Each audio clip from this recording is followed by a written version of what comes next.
Video is rolling. And Skype. Anyways, uh, well, welcome to the PARAcast. I'm your host, Tomas the Boss Fernandez. Once again, it's just Robert joining me tonight. But I did Man, come. we've sunk so low at this point. I did. No one wants to be on the show, let alone listen to it.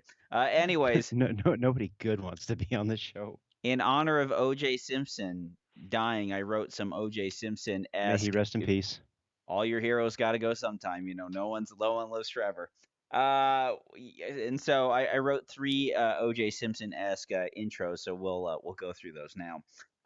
Joining me tonight because a famous OJ Simpson defense attorney F. Lee Bailey, he changed his grinder name to F Me Daily. It's Robert Wyatt. Shit. Here's another one. His DNA is also on a whiteboard and all over a dead waiter. It's Robert Wyatt. There's another one that you can have. And if murdering ex-wives was a sport, he would be in the Hall of Fame too. It's Robert Wyatt. I There, told her to stay in the kitchen. I told her, stop calling the cops when I hit you. Why can't you do that? Hey, Uh, if it, she would only learn. it's a very tragic tale. There's no doubt about it that it's a very tragic tale for the Simpson family. I mean, sorry, for the Brown family and for the Goldman family. Like No, I think for the Simpson family. for the Simpson family, if he didn't get There- what was coming for him, he definitely is probably getting it now. So It's like it's warm down here, the real killer finally got him. right? So and anywho's while we were sitting I there. th- I think the end. I think I saw this thing, and for a second I thought it was real. Like hit the last tweet before he died. All right, I did it. Yeah, it would have been. It would have been. Well, yeah, it would have been fitting, but he would never have done that because what if he pulls through from the cancer? Every I know everyone that is at heart nihilistic will try to get away with everything for as long as possible. Like for people who do not have the faith in anything else, they will act as if something will save them at the last moment. So hold all your cards to the vest. There's never any. Mm-hmm. They'll wait till they're dead caught red-handed and every lie does not work. And I don't believe in anything, but I'm not taking chances. I'm not taking any chances. I'm gonna do it. I'll believe in anything that gets me out of anything. So, Pretty anyways, much. I was explaining to somebody. I was like, you don't have any idea how important the OJ Simpson trial was to me. And they were just like, "Oh, like I kind of remember like kind of what it was about." And I was like, "You only know kind of what it was about?" Like this was like pivotal points of me growing up. It's like if you walk into a convenience store and shoot somebody in the face, they go back to third grade to figure out like what happened to you in third grade because like that's what they do. And like I don't know, from like seventh, eighth, and ninth grade, like the O.J. Simpson trial, this this was peak years for Tom, and I this is like I know names that I can't forget. I can't forget. You know the name Robert Kardashian because of his kids. I know no, from the name Kardashian from his kids. I know it because he possibly hid OJ's bloody clothes in a briefcase and walked out of it at the front door and got his law degree. He got his what was it? His law license renewed back again so that anything that OJ had told him, he could officially say it was attorney-client privilege. Like that's a bro. That's a bro. So what are you gonna do? All it, all those memories are completely gone. But let's talk about making some new memories with the HK little P2000 here. So Yeah. Jared has his copper match coming up this week, and I decided I would staff it, and so Oh, um you are gonna staff it? I am staffing it. I took the week off to help Mister Step, and so I'm going to staff it. Ah, And nice. under Robert's great life experience and his ability to buy fine medical products, I am taking my emergency. I think it's emergency, not emergency essentials. What is it? Wilderness. Oh, I forget what it is. But anyway, it's a blowout kit. There's a Okay. blowout kit like It's a great little kit. They're like $30. They're Yeah. packed with gloves and all the gauze you want to stuff in a wound. And you went out and got some tourniquets and stuff, but I have a couple of cat tourniquets I still have for Yeah. hopefully there's no kids hanging around, and there Well, on the shouldn't plus be. side, if there is, um, there's actually a local company who they're actually sponsoring the match, and I was talking to him today while we were setting up, and they have smaller versions of it, right? So Yeah. think if you think of a cat tourniquet as a full size gun, this would be a concealed carry type gun, Yeah. and that's what is it? What I can't remember what they're called. Was it snake staff systems? Okay. And it's cool. The thing that really is neat about this is this was designed to fit in a Glock 19 size pouch. Yeah. So you could just put it on um, your competition belt just in the back or whatever, and you'll always have it. And it's a great solution. And they've actually used them a lot, and so I'm I am really really excited. They gave me one. Um, Not to use it, but to have it on hand. Well, that was actually the funny thing. That Chance, he's like, "Hey, I got some for you." So he runs out, brings us like, "Here you go." And I'm like, "Oh man, thanks. I hope to use this." And I'm like, "Wait. I hope I don't use I this. I hope that this does not happen, that I have to use this thing. But yeah, I've so already done this. Damn it." I took the blowout kit thing. I stripped that off. I put it in the range bag because it's just like, all right, let's have this stuff. Normally, like I have a first aid kit in the car, but like I'll just have one in the range bag. And there's always a Yeah, tourniquet in here. But like the chances that you might need the tourniquet are like, okay, you shoot an extremity, fine. The chances that you're gonna have to pack the wound are much higher. Like right. if someone shoots themselves, you're gonna have to get in there and get that cotton gauze and have the gloves and start packing the wound in there so you don't You walk keep away with saying this gloves thing. these gloves. Apparently, I missed that Gloves are part in the important. lecture. Yeah, so like two things you might want to have gloves for: handling raw chicken and touching other people's blood. And so, you Unless you're know, into that sort of thing, and then this probably isn't the show you should be listening to. no, that's it's probably not. Anyway, so I'm gonna go out there and shoot, and I was just like, all right, well, like, what should I shoot? I got these three HK pistols I want to shoot, and I was just like, you know what? I got this P2000. I'm gonna shoot prod. Like, as staff at the cop match, I'm gonna shoot this P2000 in prod. And Okay, now you have to use those iron sight things. Hashtag yeah, ask me how I know. they're not even great ones. They're like 3-dot suckers. And Wow. so like I'm gonna go out there and I'm gonna shoot it. And I was doing some dry fire practice with it, and I was just like, oh man, I am front sight staring real hard. And because with the dots, I've completely kind of broken myself with that. It doesn't seem like well, I wouldn't say I've completely broken myself. I can do that. I can try really hard and then kind of correct it on the fly Yeah. if I notice it. But on the iron sights, I kept bringing them up and just staring at the irons. Maybe when I start shooting, it'll get a little bit better. But I'm excited because I got, since the mags are the same, I got a ton of 15 round mags, and I ordered a Taylor Freelance base plate that'll take the standard 13 round or up to +5, so it'll bring it up to 18 rounds.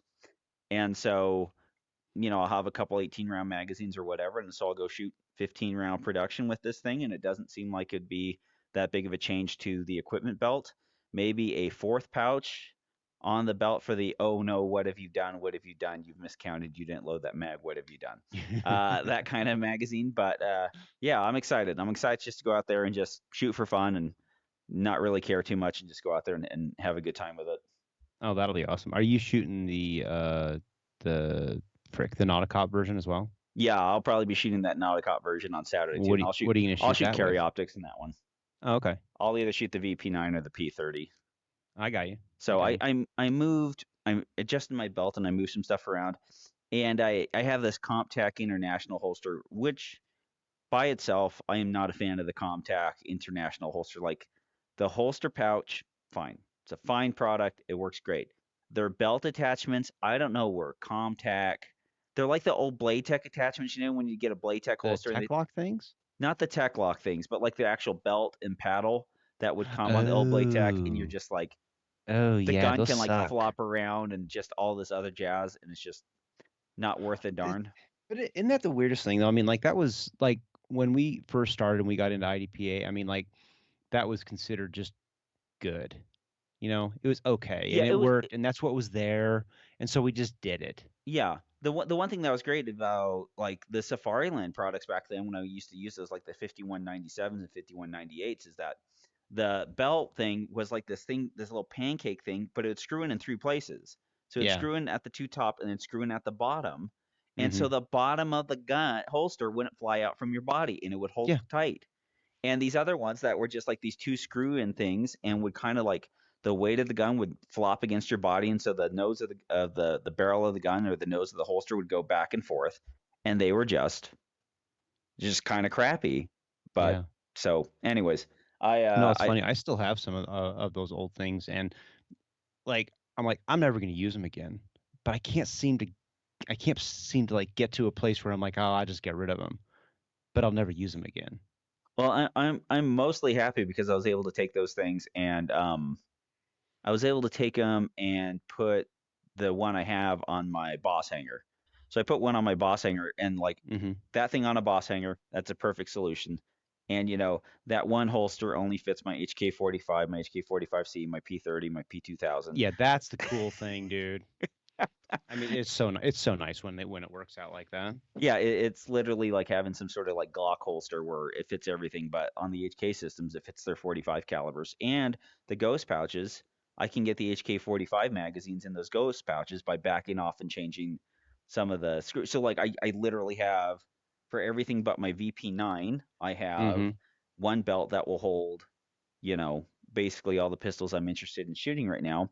And so I'm just going to order another Comtac International holster for the VP9 and maybe another Boss Y mount. And so if I ever need to, I just back out two screws, screw them back on, then you're in the right position, and now the whole belt works because the magazine capability and the Oh, I holster never thought of it capability. like that. That's a good idea. Yeah, I Yeah, was thinking you always had to just buy a whole new assembly. But yeah, I guess you could just buy the Y mount and and just drop them into place. yeah, you just everyone's got a flathead. I mean a Phillips head screwdriver at the range, so you have your own. Undo Yeah. two screws, put the other one back in there, and that's way easier to get to. And you already have the Y mount already mounted to the side of it, so that's what I'll probably do. I mean, because as long as it's a division legal gun, if you have a backup gun, there's not a difference. If I have literally the same magazines and everything on the gun, I could switch from a VP9 to a P30 to shoot carry optics and be perfectly fine. No, yeah, I mean I'd do that. I'd totally do that. So excited to shoot prod. I really am. I think that'll be mostly fun. No, I think so. I mean, it I think it's fun. I think it's fun inside of that division where it doesn't really matter. I think that's kind of a good place to be. The I wish I wish there was a way when in USPSA would prod would actually come back. I don't see it happening ever again, and that it hurts. Yeah. And I don't. It's a dead division. There's no functional reason, and there's no distinction about it that makes it so intriguing that anybody would realistically want to come in and shoot that division outside of like a handful of people who they have a production gun, an iron sight gun, and they're just starting out and they think that production means the gun they bought from the local sportsman's warehouse. No, and there's no division for that anymore, anybody. Um, No. the one thing I was sitting there looking at and just thinking about having fun with it was I was looking at, believe it or not, HK pistols, and I was looking at these USP Really? experts. Yeah, I never really kind of would have taken you as somebody who's really down with the Germans like that. Tell me yeah. about this HK thing. Let me hop in my Volkswagen. I'll give you the story. But anyways, like I was Does that story kind of go all the way back to 1943? uh, uh, a little post war, a little bit more post. But I was sitting there looking at they had like these USP experts, which are these USPs with the 5-inch barrel and the O-ring seals and just Yeah, these kind of yeah. cool old guns. And I was just like, oh man, like I don't have a need for that and I shouldn't spend the money on something like that. And then I was just like, you know what? I only have 13 production guns. No. But what I don't have is an HK production gun. Sure, I have this BrigTac 92, which is a I phenomenal gun I and totally Glock understand that. That 17. makes perfect sense to me. I mean, like 100% that makes perfect sense because I'm sitting here and like I just got a fourth Shadow 2, and I'm like, four's good. Four will do everything you need, but five. So if I had five, I could have a Shadow Orange, and I Yeah, don't have a Shadow Orange, you and don't have a so Shadow Orange. really, you need to have five. Well, the problem is you get a Shadow Orange, then you have to get that one chrome plated This is true. so that the best Shadow is also the best Shadow. Because you can't have a Shadow Orange and then have a chrome plated Shadow and be like, which one's the best one? That is true. You don't That is know. true. You don't But know. but see, but that brings up another point because if you have a Shadow Orange that's chrome plated, then really, because one is none and two is one, so then really you need two Shadow Oranges that are chrome plated. Yeah, because what if a Shadow Orange breaks? What are you supposed to do? Shoot a regular Yeah, Shadow or replace yeah. the Are you gonna parts? like slum with the regular shadows? I mean, what kind of like trash are you? I don't know why CZ calls it the orange. Like they have all these other things, but why would you call it like the orange? I I have think no it's idea bad. because they It's put bad orange naming grips on it. because it's like Ooh. it's got the orange grips. The grips aren't Yeah. great. No, the there's better grips are the grips, crappiest part of the gun. and They then don't work for anybody. why do they have like a slightly better trigger and a bushing? That's it, really. I mean, the internals maybe they've done some work on, but I've never once picked up a Shadow 2 Orange that wasn't shittier out of the box than a regular Shadow. It has the bushing system, which honestly I think is super cool. You can duplicate it with a lot of aftermarket things. There's like the Cajun, the 10x bushing. Yep. It'll basically tighten that thing up just perfectly tight as can be. So is it really everything in the world? Probably not. But if somebody came along and offered me a Shadow 2 Orange and it was a good price, Yeah, you get it. yeah, I'd totally buy one. I would. I mean, it's not even a question in my mind. I just do it. And to find people at HK instead of coming up with all these crazy engineering things and all that stuff and making bushings, they're like, yeah, we'll just put a uh, hard, very like rough and tough like O-ring that's We'll just put barely a gasket compressible. around it. We'll We'll be put a good to go. gasket Yeah. around it. It'll last you for 6,000 rounds, and it will ensure the Yeah. lockup even when the gasket starts going somewhere, or even when the slide starts fading, and even when the barrel starts fading, the gasket will ensure a proper lockup every time. Yeah. Yeah. It's perfectly logical. Yeah, Perfectly logical. those are That's the Germans for you. I mean, the like, why go all ritzy if we can just make this thing work perfectly? yep, we got to get it done somehow. Yeah. Anyways, getting it done, first aid kit stuff. Let's talk about what you did. So it's pretty cool. So after last weekend, I was talking to Jared and I was like, I just want something that if there's an accident on the range, I can deal with it. I don't want to have like a full out medical kit because honestly, I've got a band-aids and boo-boos, and statistically speaking, that's what you're going to deal with 90% of the time. Somebody's going to come up and say, I have a headache or I cut my finger. Yeah, you need That's water that's and an that's aspirin. everything, Yeah, really. But it's like, okay, well, if somebody's going to get shot, I need very specific medical equipment. And so I asked Jared, and he pointed me to a lot of North American rescue stuff. But actually, I went to T-Rex Arms and I bought their. So it's just their little bag. It's not that big, but he said get this North American Rescue cat tourniquet, Gen 7 cat tourniquet, and then inside of it I picked up a couple things. Actually kind of like this because you can pull it out, and it's all you can basically pull the whole thing out, hmm and it doesn't fall apart or anything like that. But I bought a couple chest seals, some gauze, the Z-fold gauze stuff, and then this really cool thing, which is it's a SWAT T tourniquet, which is pretty cool because it's a tourniquet, but it basically is like stretchy rubber, and so you can put it over it, Yep. uh, and it will act as a tourniquet. But what it also can do is act as a compression bandage. And so that would have been like last weekend. That would have been really handy because I just used an ace bandage. Like I had the initial, and then I used an ace bandage over that and was just cranking the shit out of it as much as I could because And honestly, if I'd gone through the medical bag, it wasn't my bag. If I'd gone through it, I was just looking at it. I'm like, oh, there's some more shit that I can use. Yeah. But this is mine and I can use it. I also picked up a pair of, what was it? Just North American Rescue uh, shears. Yep. There's a company online. Actually, Tommy, you can get it on Amazon. It's like Muett, Muett. You point you that sells shears, and Yeah. they're a good price. Um, the one thing that in talking to Jared and then talking to Craig Outson that they brought up was the thing about a lot of these things is you can get on Amazon and you can find tourniquets and they're cheap. Like Mhm. they're cat tourniquets and they're inexpensive. The problem is they're probably made in China.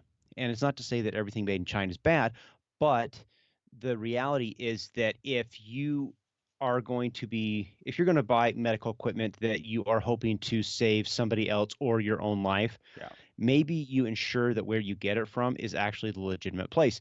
And so Instead of cranking I don't on a remember, win list and then all of a sudden having that all win of a list sudden it go snap. breaks. Oh, Yeah, okay, this doesn't work anymore. yeah, Let's and you will now die. let's But he, hold this as tight as we possibly can for as long as we right? can.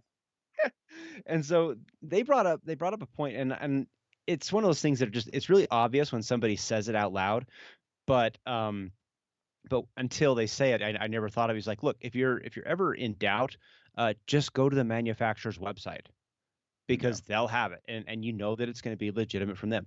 We're so used to buying everything on Amazon that there's a part of us that we just kind of trust that it's going to be fine. But when it comes to medical equipment that you really want to know is going to be legit, just go straight to their website. And I'm like, cool. Yep. And I thought that like I said, it's one of those things. As soon as I say it, you're like, yeah, of course that makes perfect sense. I just never thought of it before. But I like this. I like the snakes. I always say it wrong, but it's this. I like the snake staff system just because it's a simple tourniquet that you can put in a G19 pouch Yep. and or a taco pouch. It doesn't really matter. It'll just sit on your belt. Likelihood of using it is somewhere between zero and never, but it's there and Yep. it exists. The other Well, cool thing. Go ahead. that's the nice thing about shopping at over at like T-Rex too, because there's not a bad product that they push out there on that website, so you can just Yeah. get all the medical stuff too.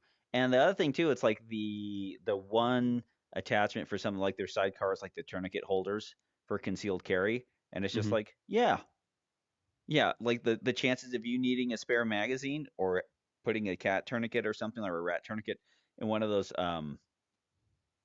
pouches and then running a spare magazine in your belt line anyway. I mean, in your Yeah. pocket, works out pretty well too. Yeah. We took Jared. After everything was happened, they actually kind of the club Slipsa decided that they wanted to do a just a stop the bleed class. And Jared, one of his SWAT buddies, his name was Tom. I don't remember his last name, but then Craig Galson, they all kind of put this on, and it was good because I think they kept it simple. If this happens, put a tourniquet on it. Like really kind of just straightforward stuff. But it was simple enough so that your average person, I think, in the event that something happens, they will know just enough to go do something. Yeah, And they made the point of saying, we could go and like give you this full course of everything and try and turn you into like the range EMT, but the likelihood of using it is somewhere between never and we're just bogging you down with so much information that you're functionally just going to get to a place where a lot of people just won't do anything because they're just it's just paralysis of analysis kind of yeah, thing. And and yeah, I mean, I see that. I mean, you like where people they'll just kind of get stuck and they'll stand around and that does happen. But it was really really great that they actually took the time to do that. I thought that was really good. I'm hoping that we'll actually kind of have that class. I don't know, maybe once a year, every couple of years, whatever. Maybe before like our state match, but just it's simple information, just enough to like give people a general idea so that if something ever did happen, then people would know what to do. The club is going to actually invest in putting medical kits on every one of the bays now. So they'll put them in the buckets. yeah. And so I think that'll be, I think that'll be really good. But I like it. I'm happy. It's kind of nice. It's somewhat cathartic to go and actually put a first aid kit together that's dedicated just to the thing that I was dealing with, because it's like, okay, well, now if something happens, I have everything that I would need, Yeah, and that's kind of a good feeling, you know. yeah, yeah. Being prepared is a great feeling, and Yeah, stuffing thing in the wounds. And speaking about having the proper equipment for the proper time, we went out there and helped set up the not a cop match. I mean the cop match, the Jared's cop match, which was pretty fun. It was fun getting out there. Me and Mike went out there and set up some signs, and then me and Frank Shu went there and readjusted some stages. And with the what you how you can mess up a stage flow, not mess up a stage flow, but change a stage flow with a couple of walls or a wall in one spot. It's a pretty good time. yeah.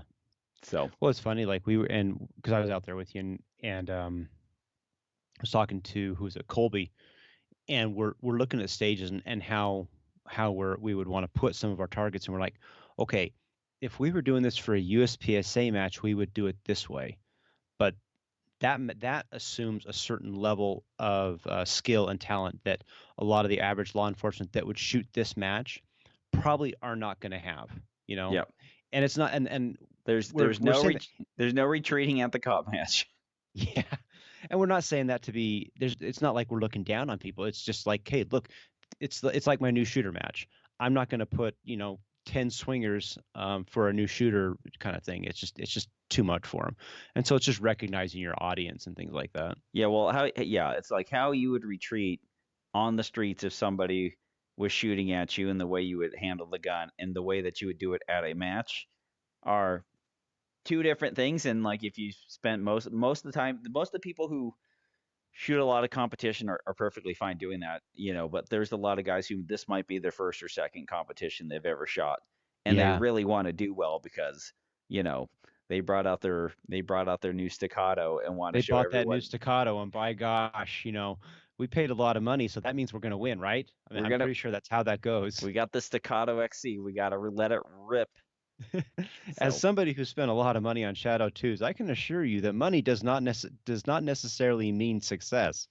it, I it can still suck with the Shadow it can 2. just it can get you to the top end of A class, baby. It can get you to the top end of A class. That's all it can do for you. No, I actually asked Greg about that very thing about running. And I was like, how do you? I mean, I so what I asked him was, if you have if you're so if you're a USPSA shooter, we're so used to keeping a gun pointed downrange. I mean, we just instinctively position our body and our arms to keep a gun safe per our game. And so I just asked him, I was like, how much of that actually translates over into the real world as like law enforcement and all your taxes? And he's like, it doesn't. He's like, in the real world, I mean, you know, the backstop is 360 essentially. We're Yeah. running with that gun. We don't give a crap where it's going to go. We'll keep it down or up or something like that, and we're aware of it and trying to be mindful of where the guns are pointed and things like that. And but it's the real world's 360 environment. It's just Yep. like cool, and that just kind of goes to the idea that that what we do in USPSA, it's shooting. I mean, we do shooting. I mean, tactics is tactics, and shooting is shooting. And but I'm just so damn excited. I think it's going to be a really great. I think it's going to be a great week. I absolutely love the cop match that Jared has put on for a handful of years now, and I have just seen since the beginning when it started here, when he started and took over as match director. I've just seen the quality of all of our local law enforcement just go up. I mean, dramatically. The Yep. guys that are coming out and they're actually practicing. I mean, and it's not to say that every single one of them, but it does have a tendency to help people get better and better with shooting. And I think that's pretty darn awesome. Well, it brings them back, and it brings them into USPSC, and they get better. I mean, they're not Secret Service level, obviously, for Yeah. the Secret Service shooting team, but they're I pretty mean, decent. because I mean, let's be honest. I mean, nobody's as good as the. Damn it! See, I did it again. Oh I no, keep you wanting to call can't it do the it. SS, The SS. the USSS. See, every time I like it slips out of the tongue, the SS, and I'm like, no, No, that's the wrong country. do not call them that. Anyways, If you got to hold up your Secret Service shooting team badge or medallion or whatever you do it on a Dominate Defense belt. Head on over to Dominate Defense. Use promo code PARA10. Save 10% off your order. You can also use that same code to save 10% off of your order at W74 Guide Rods and at Rune Tactical. Get a +1 and some more weight in the guns. Kevin and Aaron are fantastic people. And Mm-hmm. even if he's less of a frugal shooter, you can still give him money at W74 and Actually, it's put because some he's weight. less frugal that he now really needs the money. He needs the money. Well, the other parties decided to become more frugal by making his kids go shoot every match with them. So And then he sends us pictures where he bought like 10,000 federal primers, and it's like, oh, we see where the frugality's going there, Kevin. yeah, yeah. Look at that, paying full retail. Jeez, some people. Telegram, you can ask us questions, we'll answer them. We can do all that jazz for you. Yeah, buddy. From Seabass, you're the shooter and it's time for your walkthrough. Is it okay to tell somebody to fuck off your stage with a gentle, oh, wait, he just said get off your stage. Sorry. I may have editorialized that. Yeah. Tell somebody to get off your stage with a gentle push. Is that unsportsmanlike conduct, DQable offense? I've done it a couple times where the on deck shooter who's behind me has, or is trying to take their time on the stage too, and I just simply go, "Excuse me, the stage is mine." Yeah. And you just, "Excuse me, the stage is mine." And if you're a third party on that and you kind of see what's happening, you just go, "Hey, it's his stage." Like, it's not your stage anymore. Like your chance to get your walkthroughs was on the walkthrough or as the shooter that is going to shoot when everyone's taping and resetting. Uh, the previous shooter. That is your time. Anything outside of that time is not good, not kosher. If you're the on deck shooter and it's really hard and you want to memorize it, then feel free to ask the shooter when he's done or if it's okay for you to do something. But no, don't do stage walkthroughs when it is not your stage. Yeah, 100%. I mean, I think Mark Walkie, I mean, sometimes I think you have to do like what Mark Walkie did, where he just stands up and he's like, look, everybody, this is how it is. Yep. Nobody walks the stage except for the shooter. And you kind of we're trying to develop that level of expectation and success at the younger level so that hopefully it kind of like pushes through. But yeah, sometimes just a gentle conversation. And I've never once, and I've done that where I've been walking through and somebody else, and I'll just do the same thing, Tommy. I'm like, hey, it's my stage. And everybody in our case has always been, oh, I'm so sorry. And they Yep. hop out of your way, and people are super chill about it. If they're not, just throw a rock at them. Yeah, man, keep them from what is it, like stage vulturing when you get to the next squad and the next squad's just shooting there up, walking around, looking at the stage, like get the hell out of here, dude. Yeah. From Sean Edmonds, just a question, maybe a show topic. This was brought up on the Andy Erickson show, NAS. Andy used to have a really good show, and then he started a shooting show, and it's not as good, but the other show's better. But he doesn't do that anymore. Andy, looking at you, Andy. Just saying. Anyway, Andy mentioned the Vermonter that shot an intruder with a muzzleloader. My bet is that the homeowner was a convicted felon. So the topic should be: should a convicted felons that have done their time have their right to petition to get their rights back? Why or why not? My belief is that if it wasn't a violent crime, then yes. Time served is time served. Exactly. Like if you're done with your time served and you're done with your parole, because parole is still you're still serving your time. We've just decided that you're mostly okay to serve it out here, and your parents can feed you. Like yeah, if it's not a violent crime, but if it was such a violent crime, then you probably shouldn't be being released from prison or paroled, Mm-hmm. right? So yeah, like I wouldn't have an issue with that. Like generally people who kind of go through those little stints kind of don't have any problems. And the repeat offenders, guess what? You can't stop them from owning guns anyway because that's what they do. Right. You know? Yeah, and there's a case before the Supreme Court right now that's actually talking about this very situation. Just because if you do something, does it mean that you're forever banned from your constitutional rights? And I think the answer should be no. Yeah, I think you should, if you have served your time to the state, then that's all the state can ask of you. I don't think they get to ask of you anything else. At yeah, that point, you are now free to now be a regular citizen. and you should be welcomed with open arms back into um, that citizen. I just think that. I mean, maybe somebody could give me a better argument as to why not, but I don't see a world in which you don't give somebody their rights back Yeah. Well, just because it's a controversial amendment. like if you send in somebody for 16 years, like they're going to do 8 with good behavior, and then they're going to go out and they'll be on parole for a little bit or whatever. So it's just like there are restrictions that follow in with their parole, and if you don't feel like they like adjust the sentence accordingly to what you want to have happen. Yeah. Let's see. From our good friend, Mr. Nate Osborne, if you decide to wear shooting gloves, how do you get gloves that fit well and give you dexterity or make sure they are too tight to fit well and give you plausible deniability should you ever be accused of double homicide? If you want the gloves not to fit well, there are certain medications that can cause swelling in the hands, and then that way that you can make sure that those gloves do not fit. But you're also going to need a glove that does not stretch, because an isotoner, like a good isotoner, it's a solid leather glove. Like your hand's not going to outstretch that. But if you get some of these like knit gloves, they're just going to pop right back in there, and then they can't quit. You know what I'm saying? Uh, Mm-hmm. so as far as gloves, shooting gloves that fit well, man, I have not. I Definitely tried not it a couple isotoners. times, and yeah, and I've stepped away from it for a little bit. Um, yeah, I'm not sure. Nothing beats a good old pair of mechanics gloves or surgical gloves. Give you a little dexterity. You know, doesn't really fight the cold that well, but can be all right.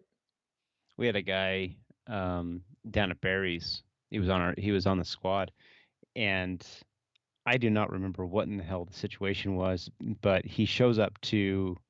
um, he shows up to shoot. It's his turn to shoot, and he steps up to the line, and he's got the blue latex gloves on, and I'm like, okay, maybe it's a firefly thing or something. I don't know, Yeah, but I don't say anything. And then one of the guys in the back says, "Hey, you gonna take the gloves off?" And he's like, "Oh, oh yeah, yeah. I guess I should do that." So I mean, if you want to shoot with latex gloves so that you don't leave any fingerprints, you go right ahead. yeah. There's one thing too. It's like having some of those gloves, like SKD Tactical makes like the pig gloves and stuff like that, and they're supposed to be pretty good shooting gloves. But um, there are lots of gloves that are good rifle gloves. Like the rifles are pretty great with gloves. I mean, a Yeah. lot of them work pretty well. Shotguns can be pretty decent with gloves as long as the tips of your thumbs aren't getting caught into the loading ports. Um, but pistols and gloves, I just I th- they don't really, for me, they don't really work. There's a lot more dexterity that needs to be put on gloves, and shooting a handgun is very much about connection with both hands and making sure that they're on that glove pretty well. But handguns get is to it be interfered with. The cycle of operation gets interfered with gloves a lot. right? Is it a fair thing to say it like this? Um, in our game in USPSA IDPA practical shooting, we want the most contact with the gun and the maximum dexterity available to us as possible. Yeah. However, if we were out like a military dude or something like that, that's a different scope. And in that aspect, maybe we would be wearing gloves. So in that, from that place, the gloves are more of a consideration. Well, yeah. Well, it's all about like what are you doing the most of? Like, are you doing working more than shooting? Are Yeah, you doing shooting more than working? And then like obviously, we when we're on a stage, we are doing a whole lot more shooting than we are working. And then right.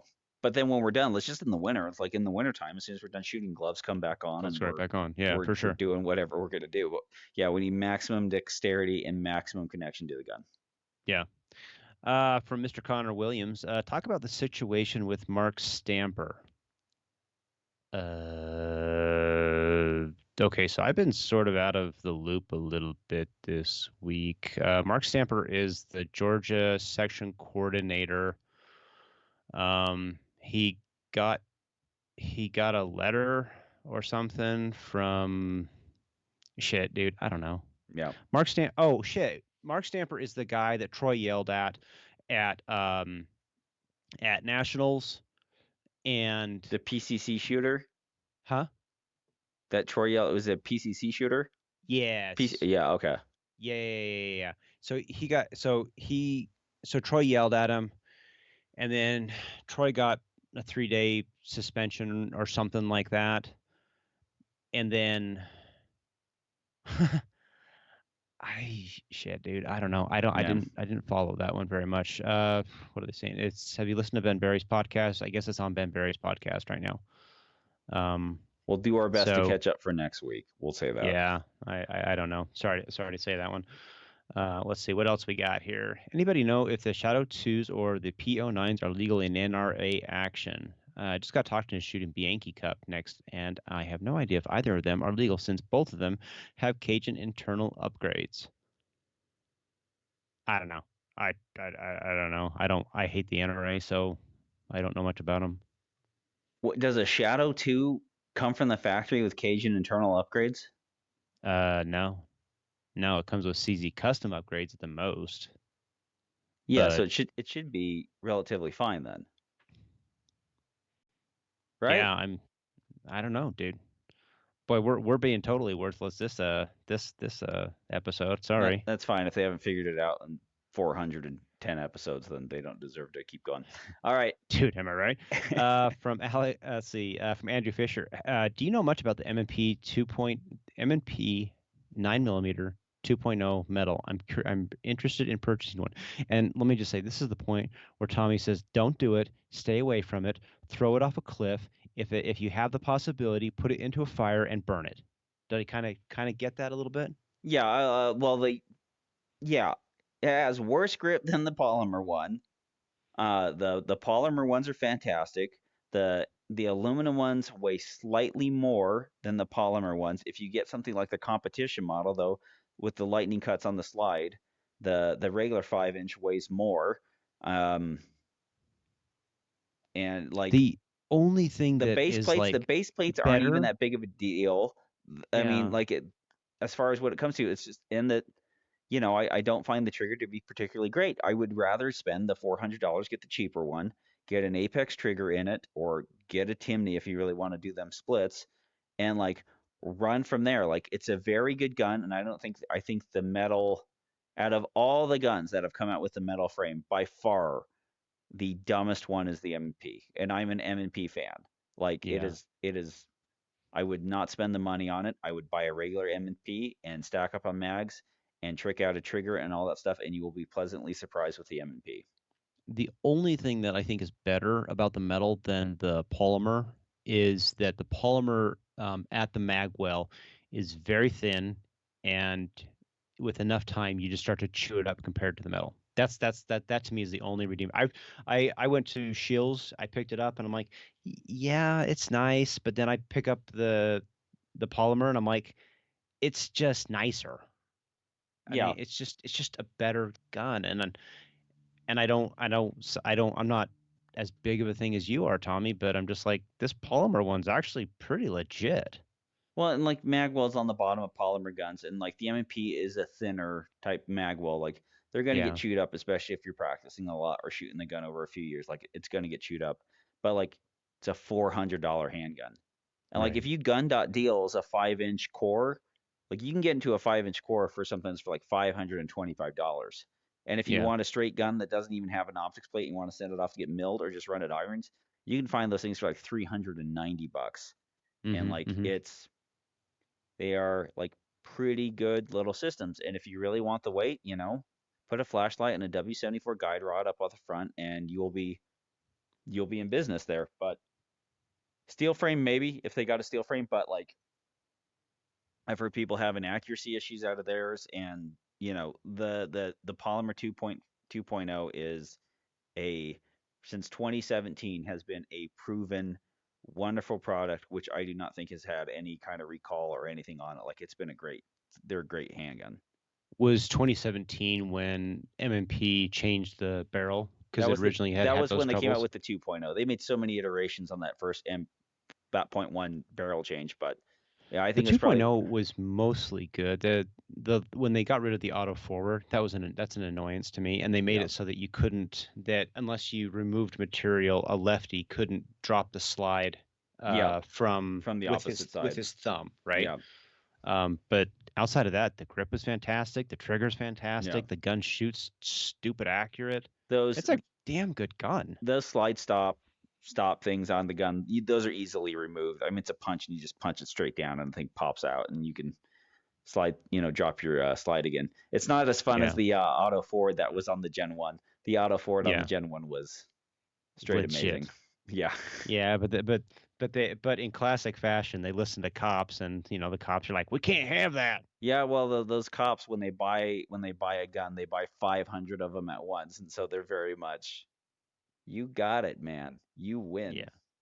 well, that's why we just tell the cops to buy a Glock. Don't buy a Sig. I mean, unless you want to shoot somebody No. Well, that isn't the bad guy, when you're bending over trying to get something out of your holster, yeah, or or get something or off in the the ground, bathroom. have the blaster go off. That's a funny thing. Like like what was it, that story? Like the school resource officer or whatever, the gun discharged in the bathroom, and it's like that dude was No, fiddling around with it. that I guarantee you. yeah, that guy's playing around. I remember a guy blew up a toilet in a Spanish Fork, Carl That Jr. was in Utah. Yeah, back in the day, and he like shot it. It was like an M&P shield, or one of the first gen shields, and I was just like, no, that thing did not just go It off. just went off, and I'm like, how is it that like we have been shooting these guns for like over a decade and a half, and we haven't had our guns just go off? If I literally had one, like, I could load them all, put them in the closet. If I had one go off in the closet, I'm no longer concealed carrying. Like, I'm just like, nope, Yeah. nope, not blowing a hole straight down my leg, or Oh yeah. hurt something else. Let's see, from our good friend Mr. Alex Mansfield. Why is Barry Steel Open so successful, and should more ranges adopt this match style and host something similar? That's our last question. Barry's Steel Open is successful because it has a good club behind it, and that club puts a lot of work out in making a major match flow. Hmm.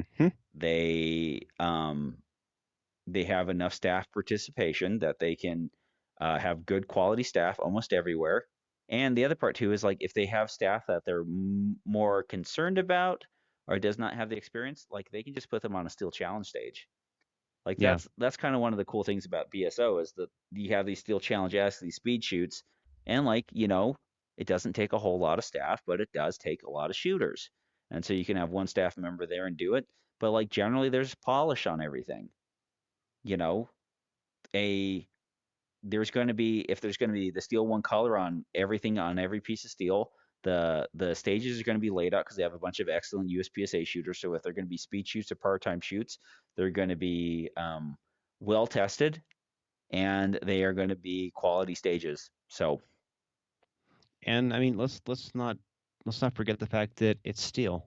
yeah, People, I mean, shooting steel is by far more exciting. Like the very Steel Open matches are more exciting for your average person to watch than USPSA, which I still contend is boring as frick. yeah.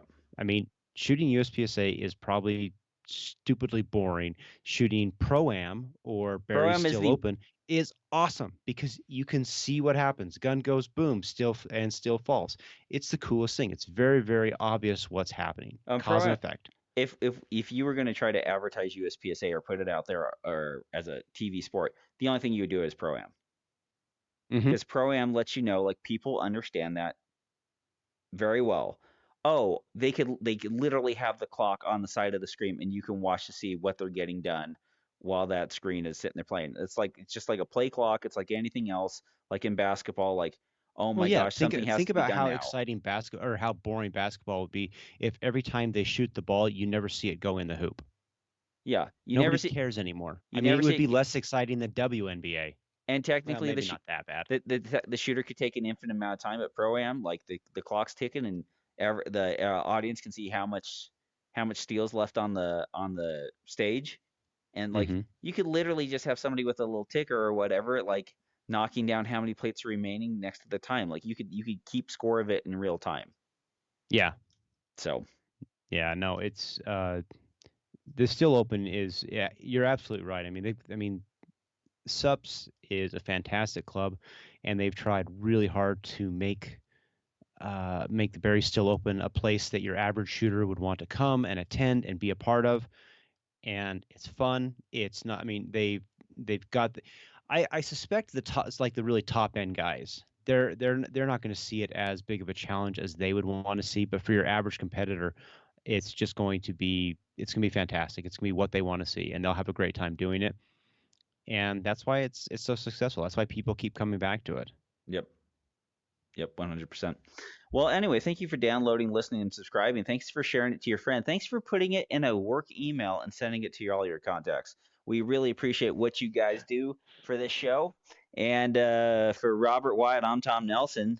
Bid you peace, love, and soul as we depart into the open waters of a sea of juice, which is forever loose on a little tugboat we like to call the PARAcast. OJ forever. OJ and Ted Kaczynski finally get to meet. Finally get to meet. Good night. One of them got caught that shouldn't have. The other one got caught and got released. There's no justice in the world. No justice. Yeah, it was the white guy that got caught. What's up with that? What do you do? What do you do? The other one thing is like the Juice was famous, athletic, good looking, and rich, and poor Ted was shitting in a bucket. So He looked you, like that homeless guy you find behind Denny's in the trash can. the little cabin was so bad they just blew it up. They're like, all right, what? This place is Not too even worth it. fucking. It's not too dangerous. There's shit in a bucket. Detonate it. Yeah. Uh-huh.